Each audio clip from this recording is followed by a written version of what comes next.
Away from that, President Akufo-Addo is now personally leading international diplomatic efforts to bring in more vaccines to protect Ghanaians against COVID-19. That's according to Health Minister Akufo-Addo, who has admitted India's decision to suspend AstraZeneca exports is significantly impacting the country's vaccination plan. He was speaking to Joy News on the sidelines of an event to mark the 11th Annual African Vaccination Week in Accra. Head of our health desk, Fred Smith, joins us via Zoom with more. So, Fred, what's the plan to deal with our vaccine supply challenges? All right, Fred, if you can hear me, what's the plan, specific plan to deal with our vaccine supply challenges?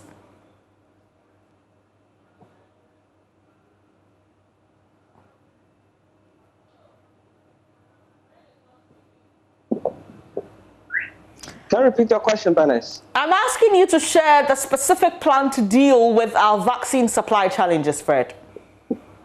Well, indeed, the health minister has been talking about that today. He says India's decision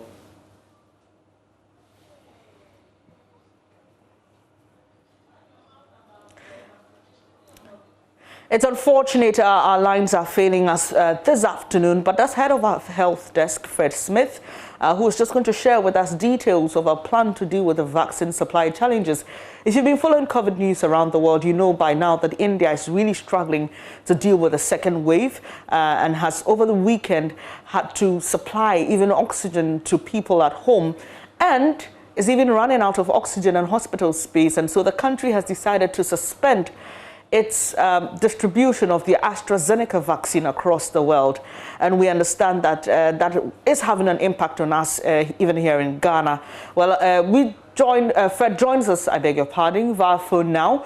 Fred, so just share with us briefly the specific plan to deal with our vaccine supply challenge. Well, the health minister has been talking about that, and he explains that because India is in a very dire situation, they've decided to cut supplies to all countries completely, and therefore Ghana is struggling to get access to the AstraZeneca vaccines. And if you realize, India is the producer of AstraZeneca vaccines, and so that makes it very difficult for us. AstraZeneca is currently the easiest for us because of the temperatures for storage.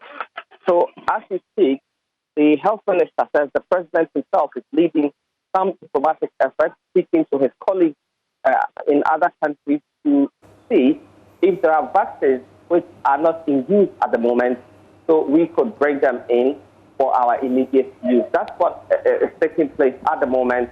But he explains that those who took the first jab and are waiting their second doses will get them between May and June. He was hopeful that we'll be able to bring in some vaccines by then. But he's also promising that within this week, we should expect some 300,000 vaccines from Russia. This will be the Sputnik vaccines. And for those who took the first jab of AstraZeneca, they cannot take this. It will be a completely new set of persons who will be taking this. And briefly, before you go, Fred, we spotted a letter today talking about the increase in COVID-19 cases recorded at our airports from Frontiers Health Services. Has that come up at that program, and what's the response?